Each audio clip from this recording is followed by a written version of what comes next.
Good morning, everyone. Welcome to this episode of Coffee with Jim and James. James, we are back. Studio D. Live from Decatur. Live recorded. Yep. I don't know what that means. Oh, it's exciting being back. And it's freestyle episode. Let's go. That was me scratching the Oh, boy. Don't ever do that again. DJ style. February is a crazy month. It is. It is. Did we do one in January? I think we did one right around the holiday season. And So we called it good. Yeah, and things got busy. I've been swamped with Tracer. Absolutely 200 miles an hour every day. But it's been an exciting time. We just recorded the Tracer episode. We did, not too long ago. 100th episode. Yeah, we had a lot. Busy. And you, though, sir, have been busy. I've been busy with Tracer, granted, and people have been seeing that, but you have been busy. I think there's a couple updates I'd like to hear a little bit more about. Would you mind sharing that? Yeah. So I've been involved. I'll start with the OGA board. Mm-hmm.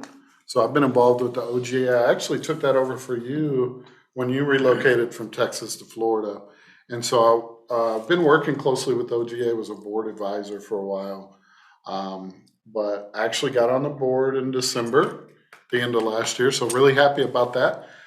Thank you to my OGA people over there. Lots of Shout great out. folks doing good stuff over there. Excited, making a difference. And Jimmy, I know you're doing something similar, but one of the commitments that I made this year, kind of being in leadership, is I felt like I was spread a little too thin. That's something that I feel like I picked up on during the pandemic. Was I had a lot of commitments out there. Yeah.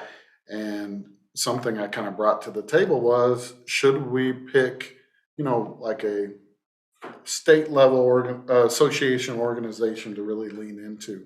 And so for me, that was OGA. I'm 45 minutes from the Oklahoma border. We joke all the time, I'm basically Oklahoman now. Is that okay? That is. You can admit that, yeah. Okay.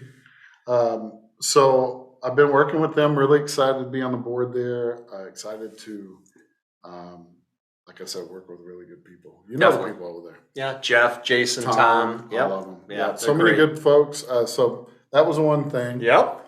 And, drum roll, January 1, I was announced the Chief Culture Officer.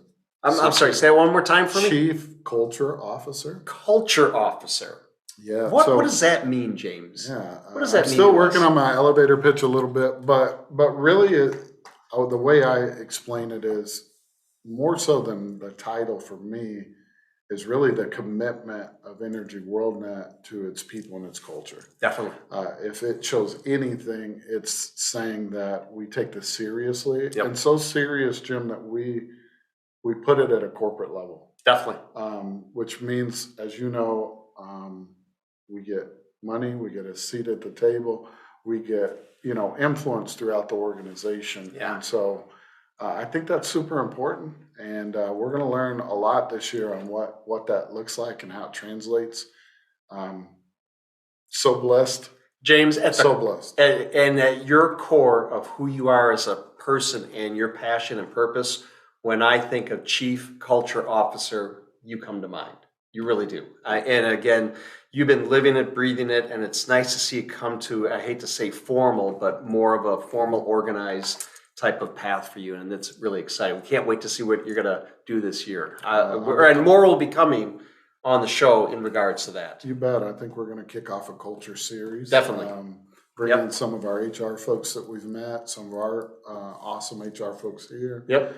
Yeah, man, I'm so blessed, so humbled by it, and excited to get to work. Yeah, absolutely. And Jimmy, you've been busy. Oh, I've been swamped. Absolutely swamped. See it on the shirt. See it on the swag, stickers, everything. Tracer Asset Management is live. Yep. Check it out, ewntracer.com. Yep. A lot of work went into this over the year. That's your baby. Yeah. How's it feel to let the world see it? Well, it's wonderful. Breathe them in. I mean, we've done so much over the last 18, 24 months, and to have it launch and have the acceptance and the interest and all the interaction with the industry is just exciting. And again, you trust us with your people, trust us with your assets. That's kind of what we came up with. Such a salesman.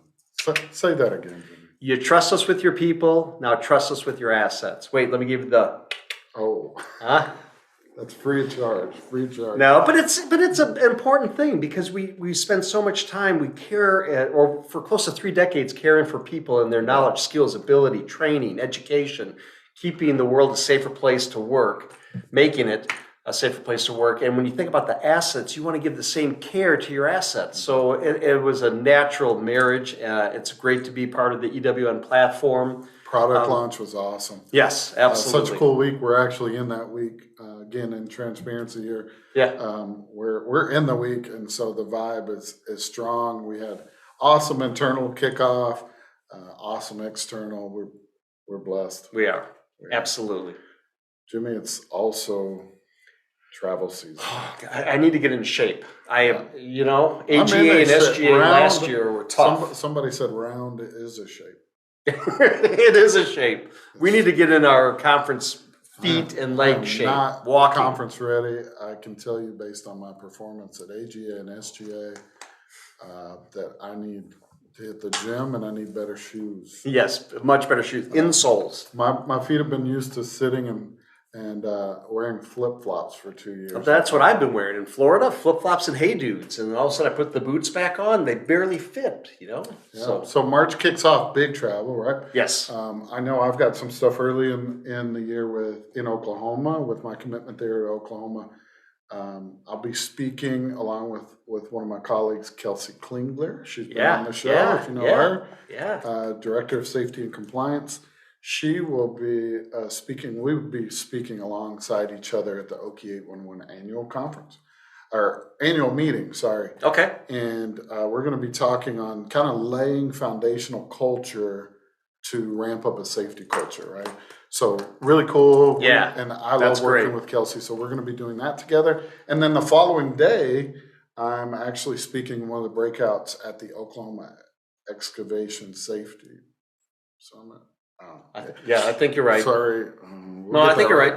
Yeah. I'll be speaking there as well, and excited for that. Going to see our good friend MG over there. Oh, yeah. Also friend of the show. Yeah. And so I'll be getting that. I know you got some stuff coming up. Yeah, I kick off March. We go to Phoenix. We have the Global Excavation Safety Conference and Expo. Our friend Scott Landis, friend of the show, Nick Temple will be there, and so many more. So I'm excited for that. Then towards the end of the month, I have. Nick, let me tell you something. Nick Temple is like blowing up. He's like an is. influencer. He's got millions of clicks. This guy is blowing up. Yeah, Shout out to Tim. Yeah, go DM him and give him a hard time, and say that James told you to do so. Yeah. But it's he's gonna bigger than me. He's my gosh! I mean, look at SGA when we had him on the show. At that point, when we were live, it was you and me, and then Nick was like up to here, towering behind us. But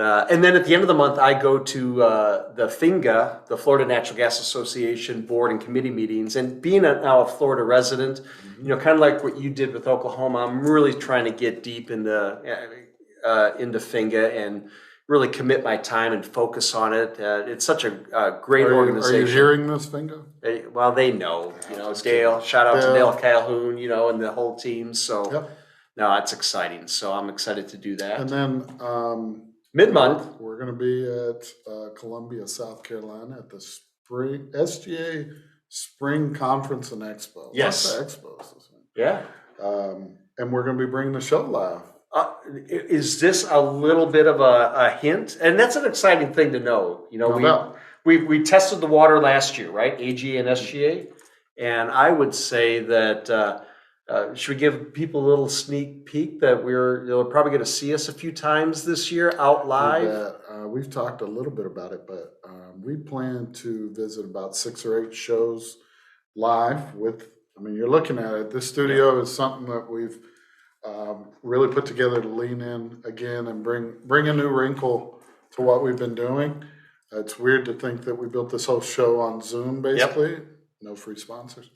But being able to take this on the road and deliver those shows while we're there, that is our goal. And so we want to be the eyes and ears and bring that content back. So we've set up some shows. We can't go to all of them. We wish we could. But it does set a pace and give us an idea for the years to come. Absolutely. I'm excited. I'm absolutely excited. Jimmy?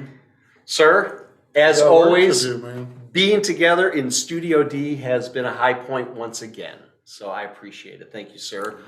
Audience, thank you for tuning in. We will see you next week on Coffee with Jim and James. Everybody take care. Wait, do I get to dance out again? It's kind of awkward, isn't it? But It is a weirder life.